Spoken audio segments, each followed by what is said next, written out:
So in the entertainment industry, what we see is a real growth in the realization of the value of customers.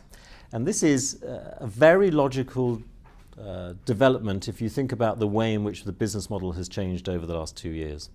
So we've seen a very rapid transition from a purely retail-based business to a much more direct business where the consumer is engaged very directly with the output of the company.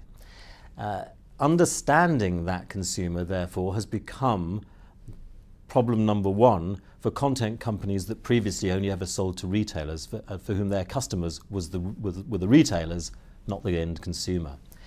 So seeing that, being able to see the way in which consumers respond both in terms of sentiment but also in terms of value, being able to look at different social networks and seeing, for example, in relation to a particular film, which social network are the consumers of that film talking about that film the most.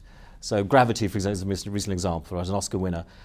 We did some analysis of that in Symmetric to see where the consumer interaction was going on. And it was very interesting to see that around the Oscars themselves, Twitter was alive with activity around Gravity.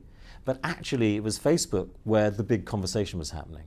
Now, if you're interested in promoting a film, if you're interested in modelling a project based on the success of a previous one, then looking at those sorts of patterns, to seeing the way in which the conversation shifts from one place to another over time and the nature of that change is very important when it comes to thinking about marketing, advertising and promotion.